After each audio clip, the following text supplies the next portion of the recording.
Welcome everyone. This is a great initiative that we're trying to do for the design industry in New Zealand. Welcome to Ryan, Tana, Phoebe, Caroline, Louise, all of you guys. This is a fantastic outcome.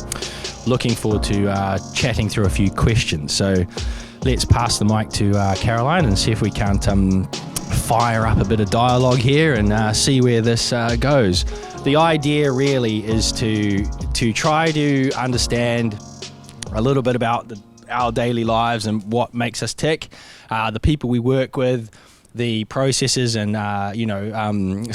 disciplines that we try to kind of deploy to be able to make the work, so that you can hopefully take away a little bit of transparency and connection to the industry back into the classroom, and hopefully it energizes you to kind of like maybe just think, I warm to that, or I warm to this, and you can focus on maybe channeling some energy into that. So that's what we're trying to achieve.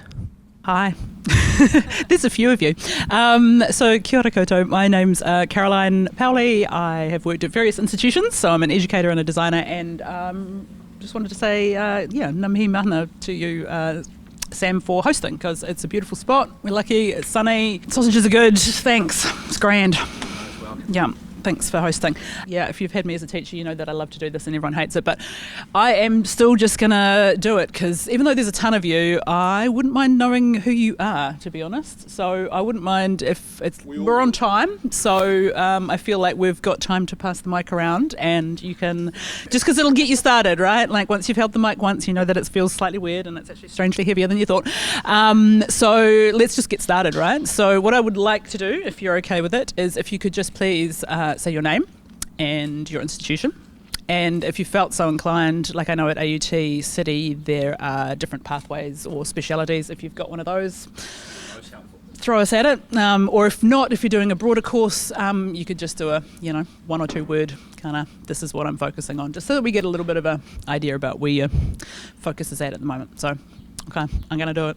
Okay, well, hello, my name is Cyril Lim. I'm at Unitech, and I guess my main focus is UX design, and that's kind of the area where I'd like to pursue.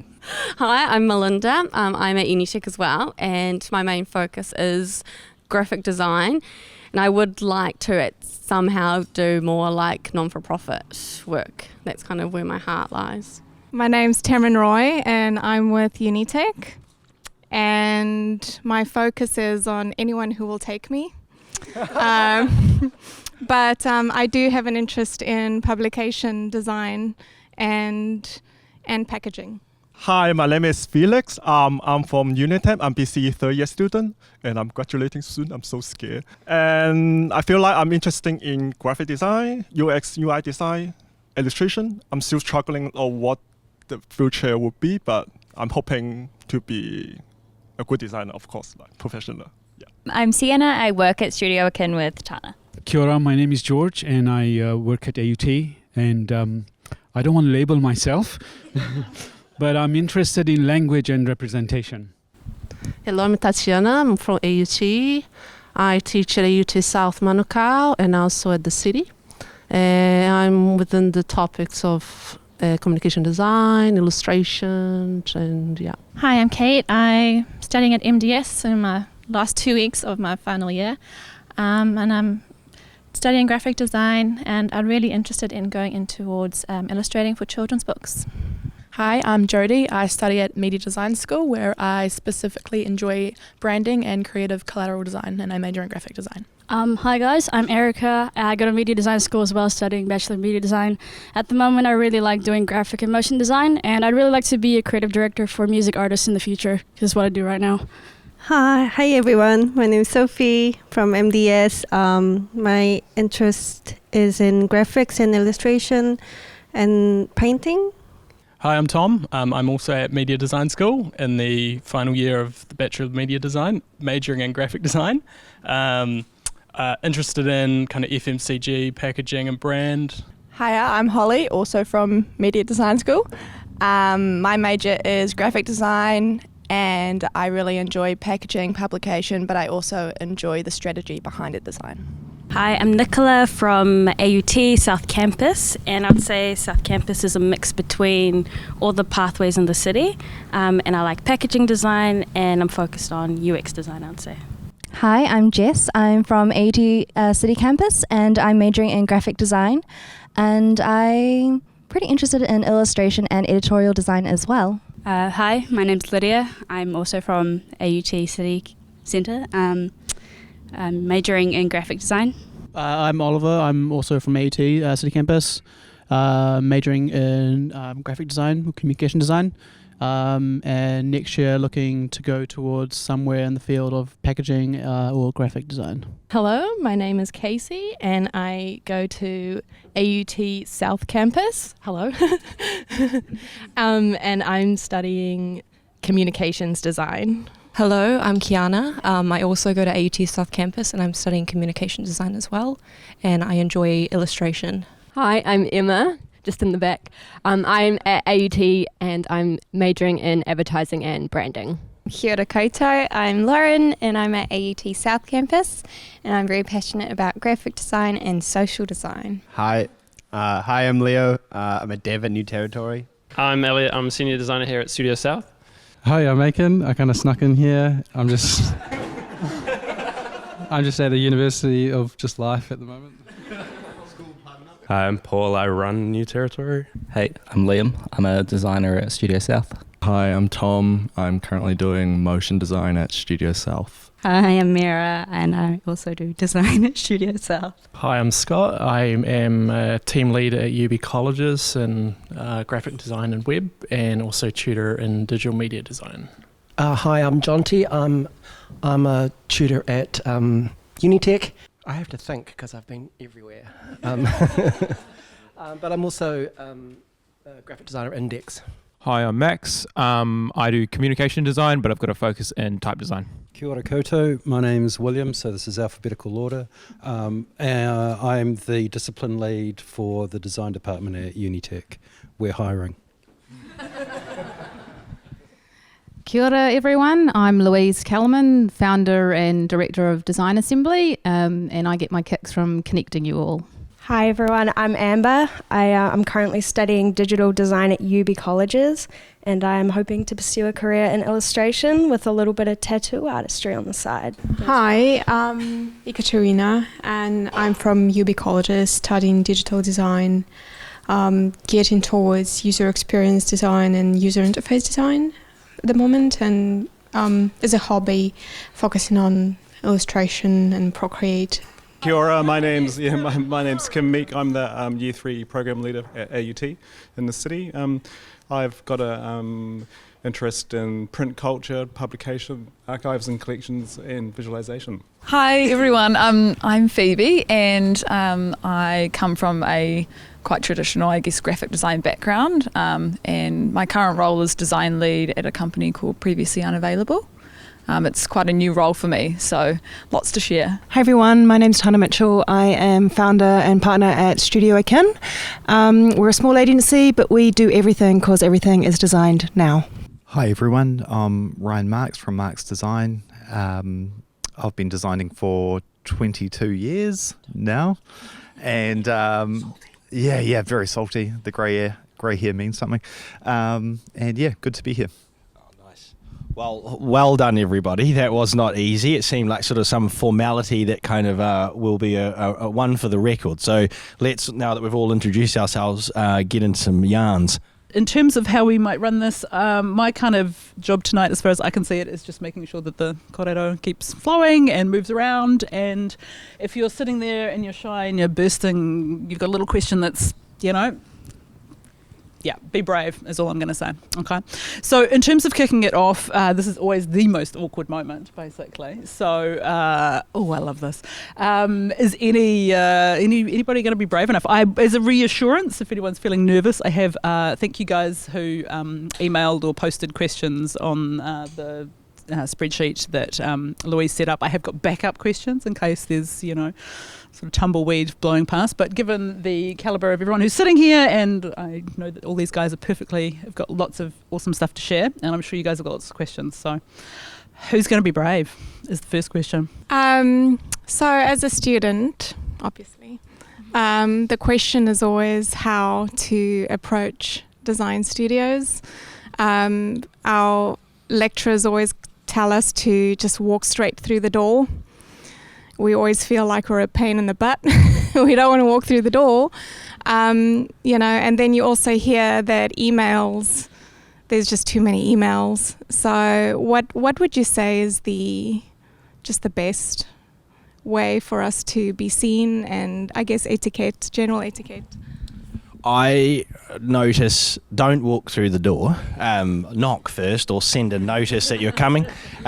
Some things are always happening. No, I like an email. Believe me when I say yes, I receive a lot on a monthly basis, but the good ones stand out, and the people that come with a confidence and an energy in the way that they present themselves by saying literally what they've been doing, where their skill set is and where they think that skill set could go, with just some personable kind of approach to why they think that they would fit into that particular environment or culture. Maybe they've done some homework on some of the people that work there and they like the idea of hanging out with those people, or maybe they've honed their portfolio or their PDF or their website to sort of be quite tailored to the types of disciplines that we might do here. That stands out.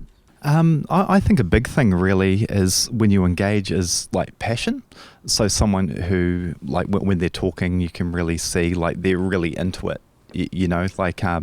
Running a studio is very busy. You get a lot of people coming through, and it's just how do you cut through? And it's passion, talk about something or something that you're into. That goes a long way, because I think in this industry, passion is everything.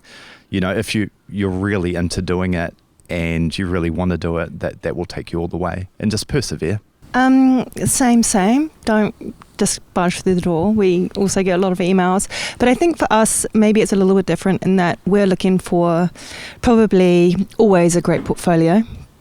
That's just basics. But above and beyond that, it would be about heart and honesty and character. So we want to understand, how you can complement us. We're a small team, so it's really personality based. So we want to see who you are and what matters to you, because I think those things are really important to us as a team. So it's kind of thinking about what the studio is and having an understanding of, who they are and what they do, and be really perceptive about that. And first of all, make sure that you think it's a right fit for you, because every studio is different, and they kind of manage things differently. We're all we're all the same. But for us, it's really about honesty, and we look for creativity, but that doesn't necessarily mean that you have to be slick. We like honesty, integrity, and weirdness. That's what I'm looking for. I think passion is important. I mean, I think if I look back to when I got a job at Alt Group, actually all of my jobs have come through conversations not related to asking for a job. So one of them was I was working on my graduate project and I was doing research, and someone put me on to Ben Corbin at Alt Group as part of my research, not trying to find a job. So I kind of got chatting, and then it wasn't until I was graduating I was like, oh, they were actually kind of nice people. I should probably see if they have any jobs going. But I'd already had that kind of natural introduction through just being proactive with my project. And so that's kind of happened a couple of times for me, where I just like to get to know people and kind of get a sense of who they are, and vice versa. I'm always keen to catch up for a coffee, and have people come in and kind of see the work and just kind of get to know them. And that is just through being proactive. And I think I've always tried to do that in my kind of trying to navigate the industry. Just being social and genuinely kind of, I think to Ryan's point, because I was so passionate about my project, they might have seen something in me, and it's sort of trying without trying. You're just being yourself, and you're just really being involved in graphic design, motion design, whatever you're interested in, but you're obsessed with it. And like, I think people really see that in the way that you converse and talk about design. Yeah. Can I build on that, Yeah. Phoebe? Because Sienna and I looked at a lot of your websites today as well. And I think the other thing for us is like, it really was, like some of you had your photos, but that doesn't show us who you are. And I think it's really important from a community perspective because, you know, to understand who you are and what gets you out of bed in the morning. I don't mean like writing that down, but, you know, you're not a business yet. You're a person. And I think actually showing that and what you care about is kind of probably as interesting to us as like your skills because, you know, we want to know who you are.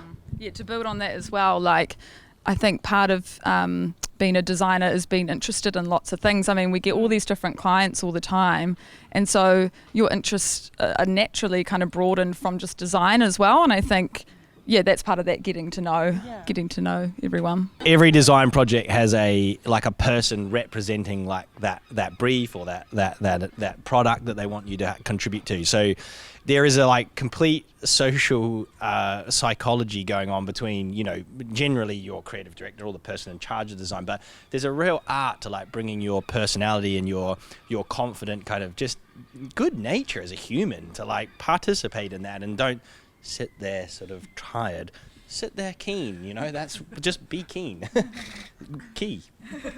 Thank you, guys. Well, we're maybe there's another question that can kind of build on. I know that you guys are all about to graduate and all about to head out into industry, so there's probably some other questions around that emerging into industry. So perhaps all the sort of the first year out in the real world, as it's called, which, you know. So yeah, does anybody have any other questions in that space? Yes, you guys all talk about good portfolio, and I'm sure everyone have the feeling that, oh, what should I present it to the studio or the professionals? And I have the feeling that even though I'm so tempting to be an UX designer, but you know, as a student, I don't have much like project to show, so I may add in some like portfolio like graphic design, illustration. Is it a good way to like adding too much into the portfolio rather than to be more specific, like one area you want to be? You know, as a young professional who's gone through school, honing your craft in the short duration that you've had before you choose your good bits. Be proud of those bits. Like, don't just put everything in there. That's not needed. And, you know, if you like the idea of sort of putting work in that you feel best represents your current ability at this point, like maximize that, like talk about that. That's key. It's like we identify with that. If you've got other interests which you clearly are interested in, but you don't feel like you've got work that's super polished or anything like that, that's okay. Just say that you are. Like, it's quite easy to be able to like take a holistic look at like discipline and be able to funnel it into, you know, all the needs of like a big busy studio. So I think just, you know, pull out the good bits. Don't, you know, maybe don't make it like 2 pages, but try to find the highlights. I think. Yeah. I think being quite diverse and being multi-skilled is really good. Like going into a studio, like if you're coming in as a junior, you would be very versatile because you'll be pulled all around. You just won't have one hat on, which is, you know, that's really important right now, I think, especially in these times. Probably like engaging, like if you really want to work somewhere, it will come through. Like I remember my first job, I was really big on dashboard design. This is going way back. It really is. Yeah, it really is. And I wrote Paul Dashwood a letter, and I was like, they used to bring out this magazine every 2 months. It was like Publication Land. And they would do these showcases, and they were incredible. And I was trying to collect the books, like I actually collected them. And I spoke about the work and how amazing it was. Like it was incredible. Like it was corporate work. They had these designers at the time. They had some really good designers, and it was just a real buzz. There was a real energy, and really wanted to be a part of that. And just explaining that to him, he was just like, "Yeah, you're one of our people." You know, like I get that, and it worked out. You know, like that was really passion coming through, and just being a nerd. being a nerd's really good. I think these guys have pretty much covered it. The only thing I would add is if there's something that you're interested in and it's not strong in your portfolio, just keep working on that.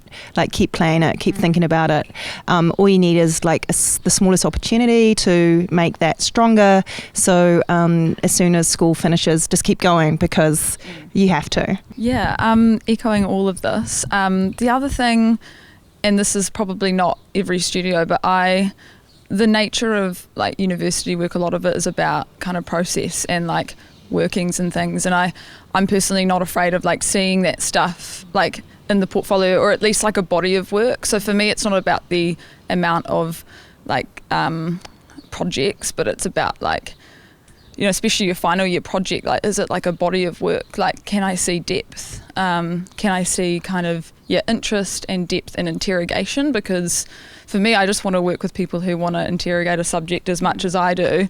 And for me, like your final publication or website might be quite polished, but like I like to see that body of work that kind of backs up your thinking and exploration, and it doesn't need to be like pages of process, but it might just be like, I don't know, for some of the third year projects you create like a project document or a process book, and you can actually design your process really beautifully too, or at least in a way that people can digest it. And I think as a young designer, like you're not going to have a whole bunch of polished work, and so you've got to embrace what you've got in the best way possible. If you can explain something and get lost in it, you know, like you're just buzzing and you're just like, whoa, I've got this crazy idea. It doesn't really make sense, but you know, it is cool. Yeah, I believe in it, and everyone else will feel that and just be like, yeah. I guess just asking a general question about your practice. Phoebe, what would you say would be one of your projects that have been the highlight of your kind of design practice so far, and why? Compared to these guys, I'm still pretty fresh. And I think that probably my career highlight is like, I feel like, and this is like me, I have work to do. And I feel like my career highlight's probably still to come. But more so, like, I guess I haven't really thought of it in that way. Like, I think each project comes with like really unique experiences, and I feel like I'm personally just like building on each project, each client, and just taking it as a life experience. A lot of work I've done over the past 4 years, a lot of it hasn't even been published, or it's like confidential or something, and so kind of showcasing some of that stuff is tricky. But for me, I have so many rich experiences from, you know, traveling to the Middle East, doing photo shoots in like the desert. So I guess that's a career highlight, but quite like exhausting. And then, to be honest, like my graduate project years ago, like it actually both, because I did postgrad as well, but they both kind of like launched me into kind of the industry in kind of unique ways, because I went back to uni after working over in New York, and that was such an interesting highlight for me because I kind of went back having had experience and kind of approached it in a different way. So I think my second graduate project was a highlight, and then working overseas in Abu Dhabi last year, and then TBC still to come. Any of you or all of you in the industry, my main question is, what do you define as success in this industry as a whole? And maybe an example of somebody you know or yourself, and what you feel has been the most successful part of working as a designer. I know. I think for me, success is that joyful moment when, as a team, you're vibing on what you're doing, and the client loves it, and it's feels like it lacks compromise for any reason. And it's a rare kind of moment. Like, there's lots of moments when your team is vibing but you know, then it gets kind of slowly eaten away into something else. But like those special moments where everybody's kind of like really aligned and you're really enjoying what you're doing. So success isn't, for me personally, awards or anything like that, or recognition. It's really that perfect moment when everybody's working together so wonderfully, and you just get that kind of energy from knowing that you are doing something really great. I would say the same. Like, it's different chapters though. Like when you're starting out, you know, you want to do some really good work, and then you know, get out into the world and you learn from that, and then you kind of grow and things change a lot more. I think the biggest thing is working out how your mind works, actually, because over that time you'll be working on projects, you'll learn from one, you'll learn from another one, and I think you tend to figure out your wiring a little bit more. But as time goes on, I think working as a team, like, the energy is huge, it is massive, and for me now it's actually seeing younger people grow and actually develop is massive. Like, it's not about me, you know, it's all about a team, and if you can get everyone working really well together, it's a beautiful thing. It's really cool. Success for me is things like this. This is very successful. It's connection, you know, like the European design legacy, history is very established. You know, there's so much fantastic design in Europe and Scandinavia, and that's been established and running for a very long time. You know, right back to so long ago, and especially boomed in the kind of 50s and 60s, and with the Swiss movements and things like that. So, you know, and I harp back to that stuff like all the time. I try to bring those fundamental core principles of design out in my culture here, which kind of leads me to my second point, which is culture. I love it, you know, hanging out with people, cracking jokes, you know, finding like ways to like kind of like entertain the narrative of what's trying to be you know, applied or achieved. Super successful. And then lastly would probably be like, you know, building a legacy as like young people or young and old and really fresh, whatever. We're contributing to New Zealand graphic design like right now, you know, which is exciting, you know. And I feel like, you know, look at all these studios and like the work that's coming out. If you look at the awards panels and you look at the people that have set the platform for design in this country, we're contributing to that now, and the levels got really high. So and the levels getting higher every day around the world, and we're participating in that. So I feel like New Zealand is super on the map with design. So we can all be super proud of that. So that's success. So success for me personally is firstly being happy. Like, and I know that sounds so simple and probably lame, but actually, you know, I think you can get so bogged down where you can work until midnight, and actually you might be doing good work, but like not being happy is a real issue. And especially when you are growing a team and they're not happy, and that stuff is like a domino effect. So for me personally, success is like being happy and my role and what I'm doing, and making sure the people around me are as well.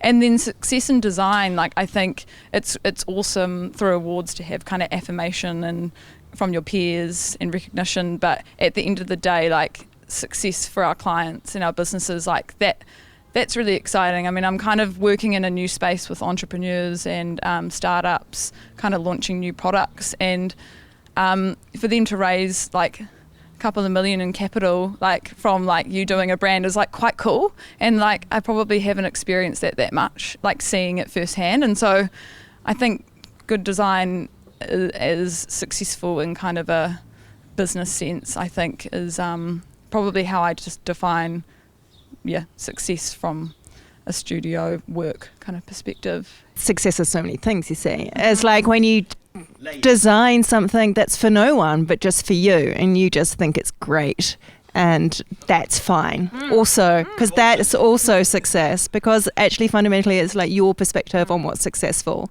It's really about you guys finding what that means for you, because you can see that we've all had quite different responses to that question. That was an awesome question. Thanks, Amber. You talked about like vibing on like a project and the environment and loving it. What if you get a project that you just don't vibe with? Like, how do you find creativity in something that you might not? Every job's opportunity. You can find something in everything. Like if it's like a terrible brief, you know, it's what you make it. It's actually up to you to what you do with it. It's more of an attitude when it comes down to it. Like you can do something just totally weird and off the map. You know, it's up to you really. Like a lot of the times we all want to work on the great briefs, like the real awesome work, but you probably want to work on something broken. That's a bigger problem to solve, I think, like rather than, you know, the holy grail, you know. So I think, yeah, it's attitude. And building on that, absolutely, like some of the hardest projects can be the most successful, but like Phoebe said, not for the reasons that, you know, lack of glamour and glory, but because, you know, you actually manage to produce something that's beautifully crafted and fits the brief and it's successful in market. You might not particularly vibe with the client, but you're going to find that thing in there, because I don't know, I assume as designers, all of you are kind of like hopeless optimists, because otherwise you wouldn't be doing this. Like when you start, you're like, yeah, it can be all of these things. And like my business partner Emma is amazing at this. Like she will just stay like a dog with a bone to the very end when no one else is hanging on, and she will like, no, it can be good.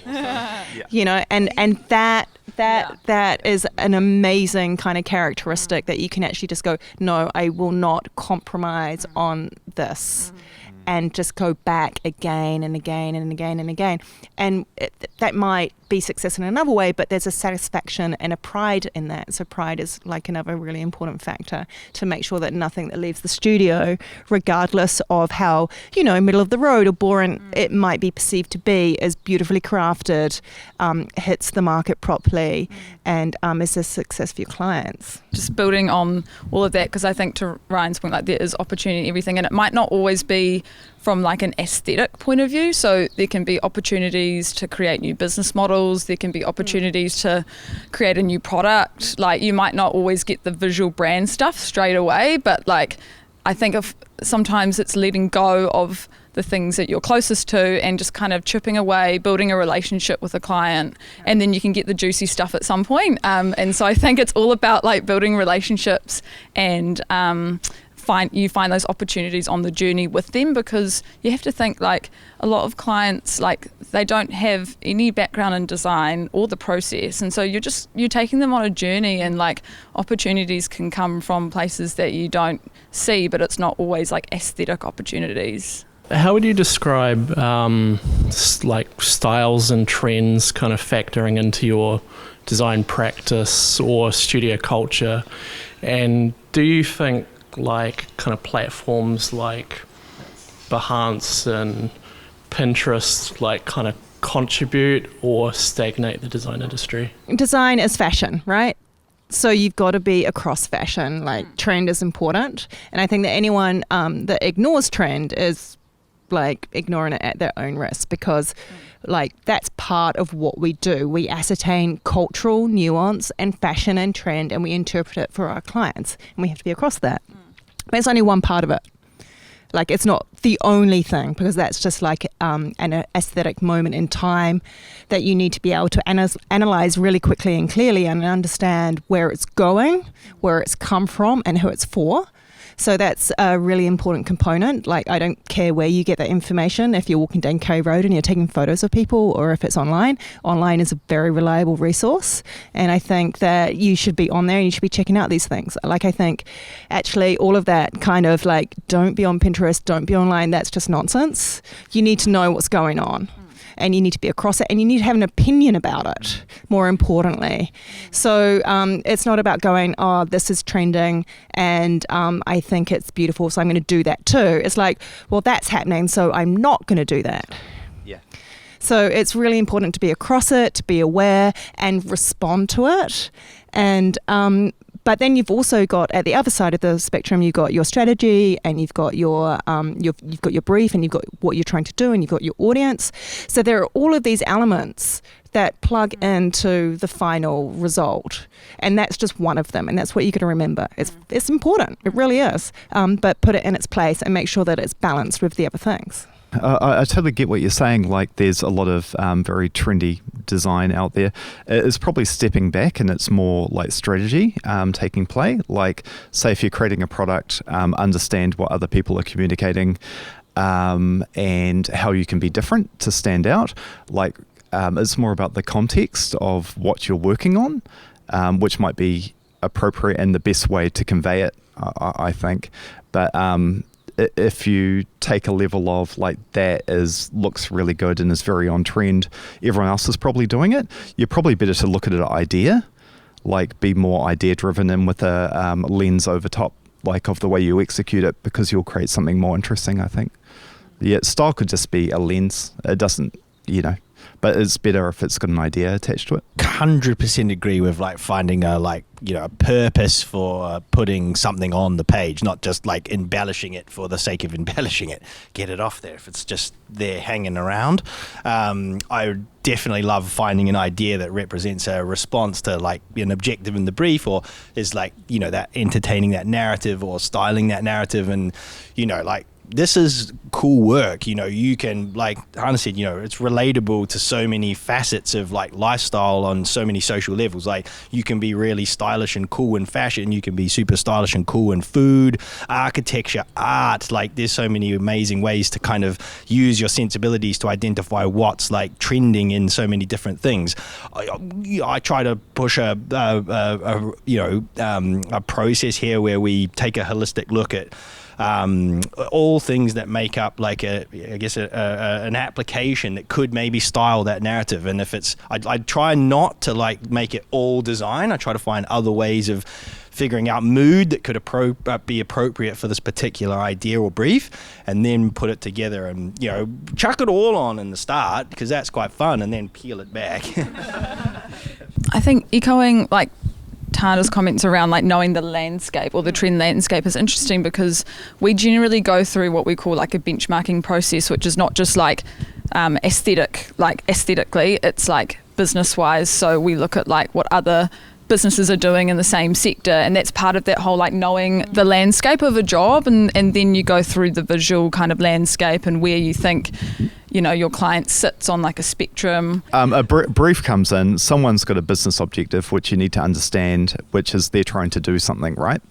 And if you don't understand that and apply a style or something to it, you're already lost the plot. It's not going to work. So it's really starting there. It's stepping back, which really comes to strategy, but not like strategy, like 100-page document, but just understanding probably. Just one word per page. Yeah, totally. I think that's important, and that keeps you true and quite real. I guess I wanted to know what inspires you guys, because for me, or I think a lot of us as students, we look at people in the industry's work and we go, that's so cool, I want to do that.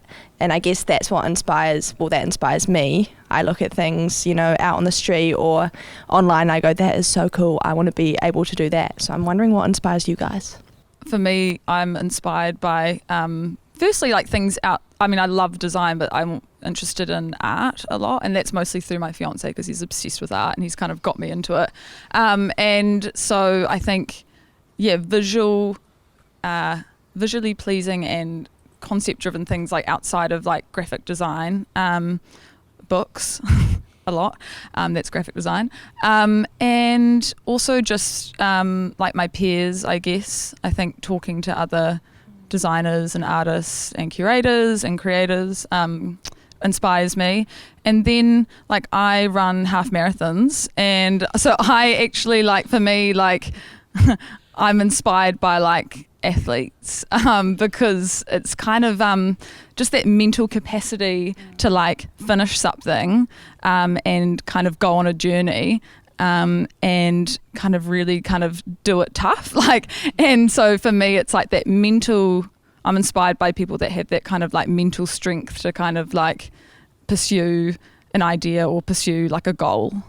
Weirdly, this is quite a hard question, because I think like inspiration comes from so many places, and like when you're in the world, you're always gleaning information and ideas and concepts in every conversation, or everyone's outfit, or every building you see, or a a sentence in a book, or just like an empty space where a thought might pop in. But I think when I talk about it in a studio perspective, like it's really talking, and that kind of like acceleration of nonsense, I think I can call it, where you start with a brief, and then you kind of, it's almost like you goad each other into like the kind of extremities or the corners of an idea, and it builds and morphs from there.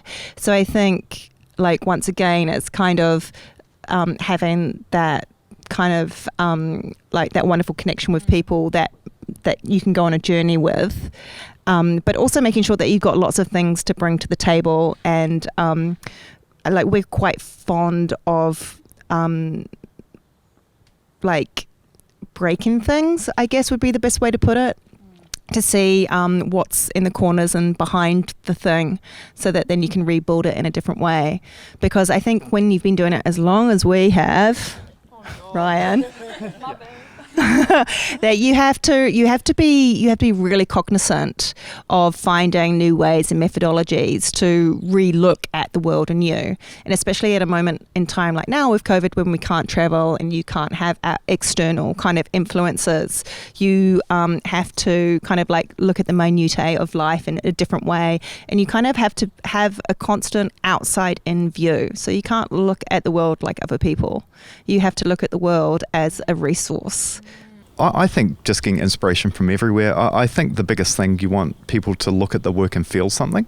Like overall, if it's from music or if it's from art or anything, like if someone can look at something and feel uncomfortable, or like feel something in general, it's usually good.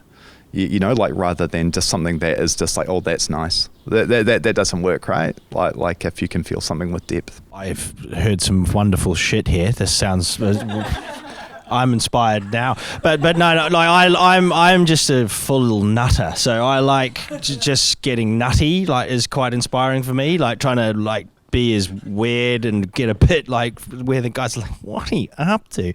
I like that zone, because it's like you're generally in those types of environments starting to actually crack something new, and that's what I really like, when you can start to see something that's forming in front of you that you haven't seen before, because it's like a bit nutty and it's a bit weird, and that's inspiring. I mean, yeah, my kid cracks me up every day. He's inspiring.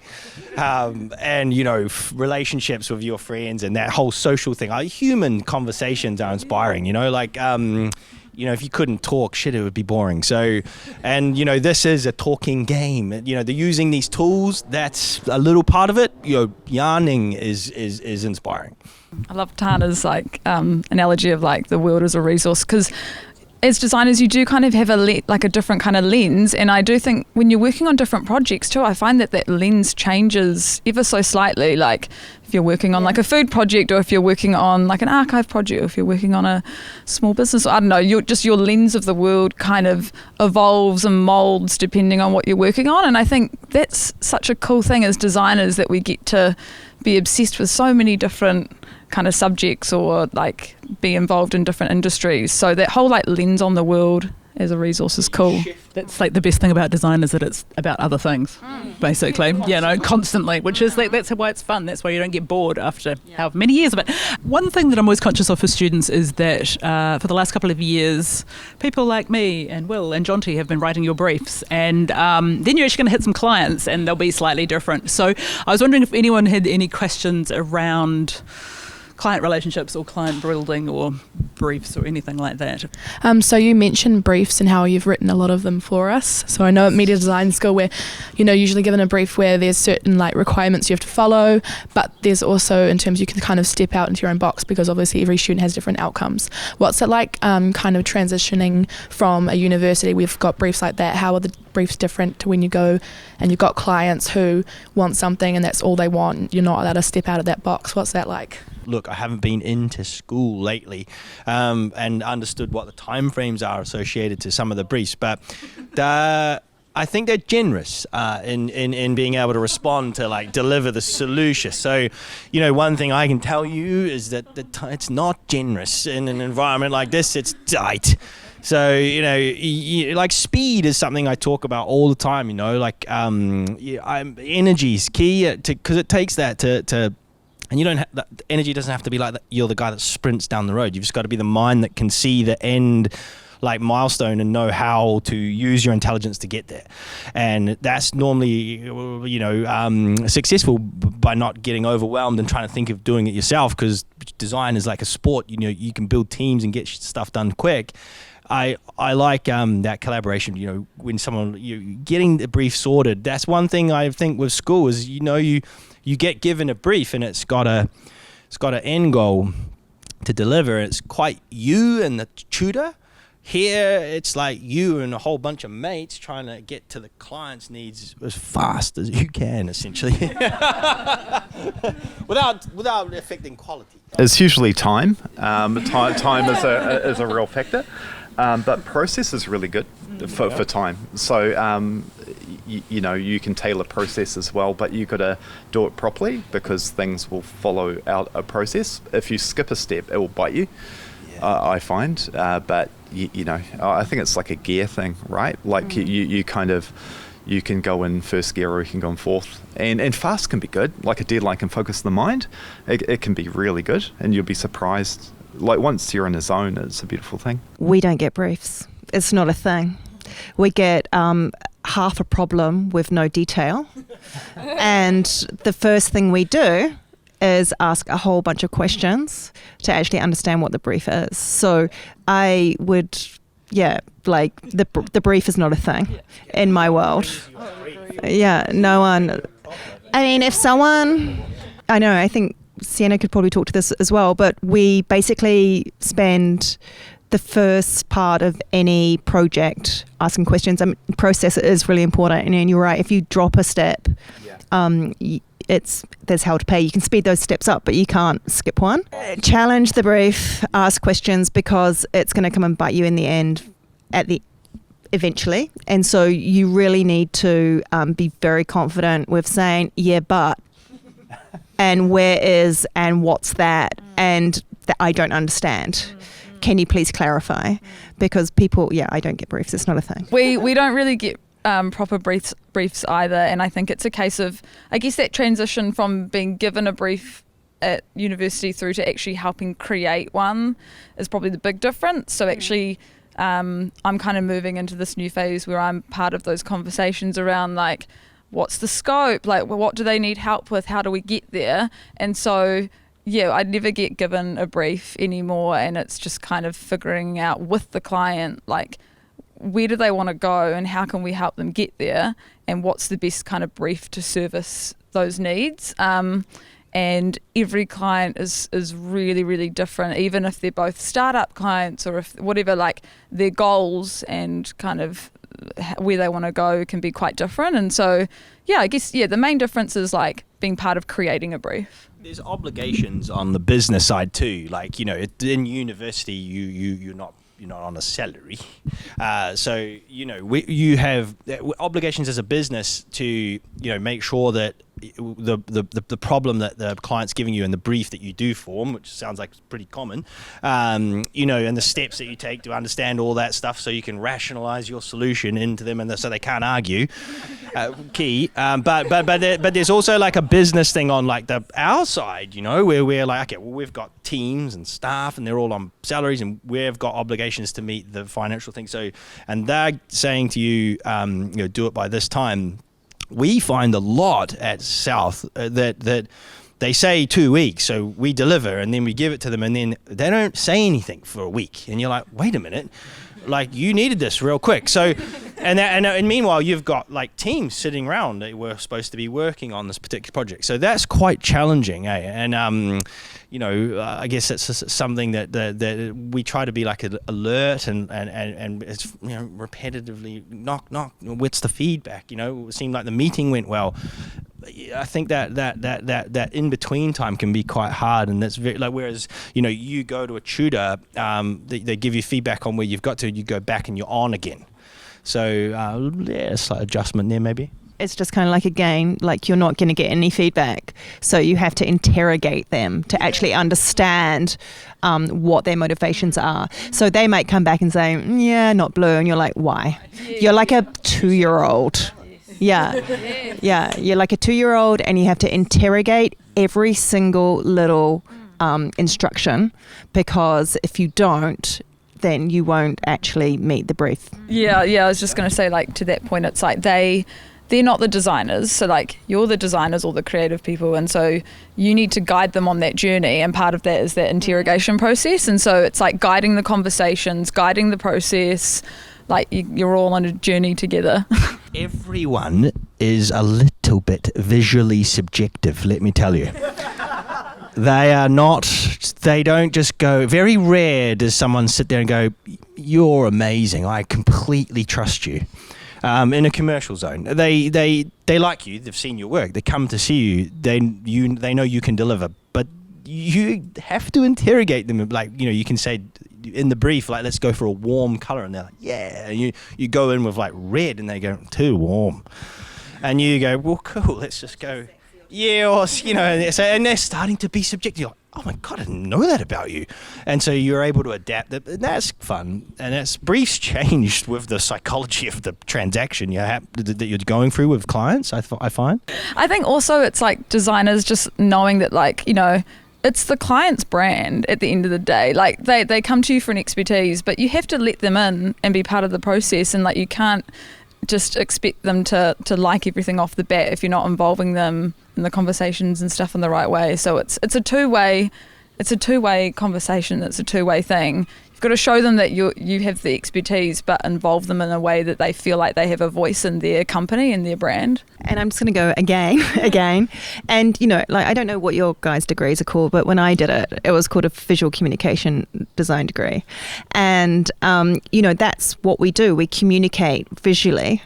And it might move or it might be in the third dimension, but fundamentally we communicate visually. And so it's really important to understand what you're visually communicating. And it's really important to understand what the variables of that is in terms of like what the nuance of a step this way or a step that way is, and being able to communicate that to your client and understand what they think that is. You talked about speed. That was one of the questions I had written down. And I think it's just like worries me a little bit going in. Yeah, my question is, how do you help that, speed that process up, I guess? I guess like my best ability is to be able to provide an environment where everybody here feels super comfortable. So if they're semi-thinking about something that might be a go, I'm like, say it, get it out loud, like, so we can interrogate that, look at that, see if it's breakable. And if it doesn't break, then we're like, yo, this is good. Let's run it. So speed it up, animate it, bend it, move it, like, mock it up, like get it going as fast as we can to look like, as hyper real and nice as we can so we can sell it. Speed is good. In terms of like your education to getting quick, it's like any sport, man, like, or any game essentially. I'm using a sport analogy, but practice makes you quick. I remember trying to do something really quick, like a whole lot of volume, like long time ago, and it was like I had to. It was stimulus, when things go into research, and I had 20 products to do, and I had 2 days to do it. And I remember sitting there, going, "Oh my God, I've been thrown a hospital pass," and I did. But it's like, what are you trying to achieve? Like, what does the client want to see? It's more like, can I draw these? Can I draw these and convey the idea? If I go to the computer and start crafting it up, that's the wrong thing to do because it's not what they want. So you kind of step back and look at what you're trying to do, I think is the best thing. And that tends to work, but don't jump on the computer and try and design at 100 miles an hour. It's just like get the idea or the concept sorted, and then go in. There's ways to step back before you go in, which is really fast. Like drawing is massive, connecting your brain and the idea and conveying it that way. That's what I'd say. I think at Akin we just naturally speedy. But I think Sienna, who works with us, has probably got a better idea of that transition. I think it's also about what you know you're fast at. I'm not famous for my attention to detail. And what's slower than doing something a bit slowly is doing it twice because you did it wrong the first time. So I think it's also about cutting yourself a little bit of slack and not trying to speed through it to the point where you have to redo it.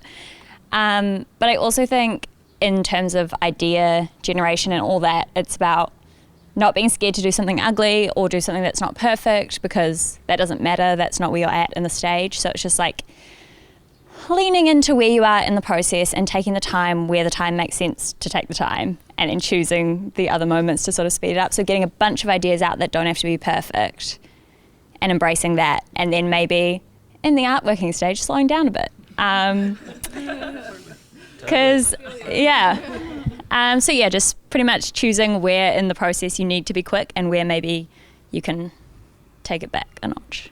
Yeah, like just the concept of time and your client, like buying your time, like just figuring out as a team, like where is that time best spent? Really, it's like what, the opportunity that you're interrogating, like at what stage do you want to spend the most time, or, and I think it all comes down to budget and things, but also like, what does this project mean for the client and for you as a studio? Like, is it worth more time in this particular stage?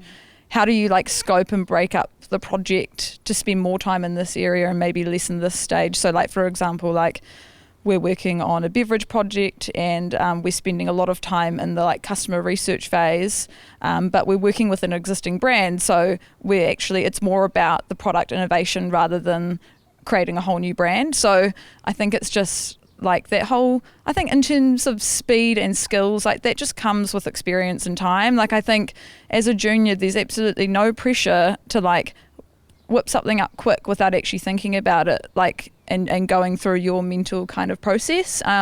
It's all about like learning the studio process, the tools that they have to help you get to that place. So like we have like mood board templates and like presentation templates. Is getting used to like the tools that your studio provides to help you get to that kind of end result. And actually, I'm not bothered about someone being quick at something, especially at a junior level. I think it's like growing into your role, kind of growing with the team and the processes that they have.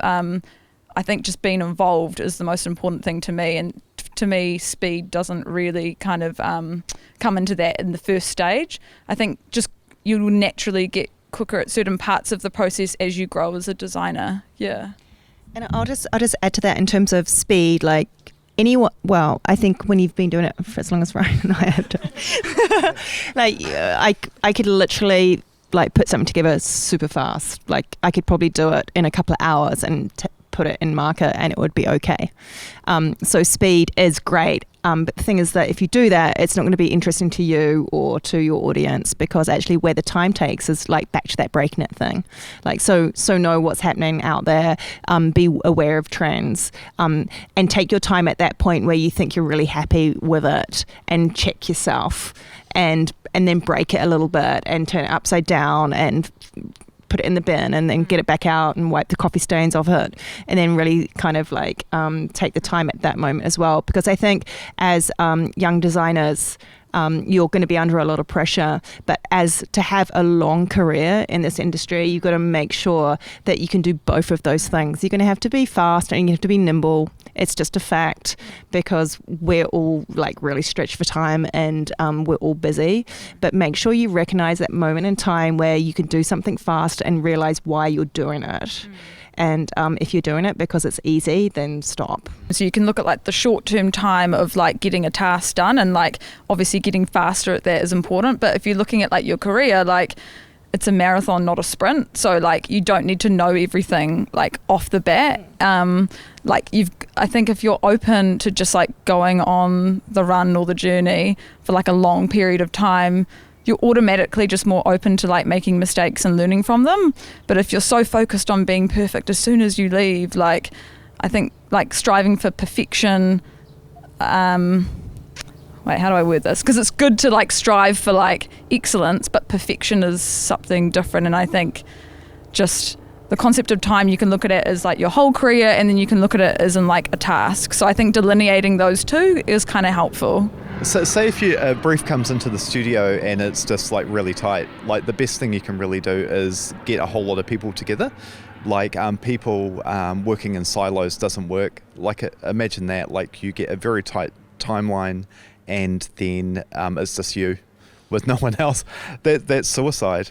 Like if you get everyone together and talk about it and kind of work it out, the scope or whatever, it always works out better and you feel supported.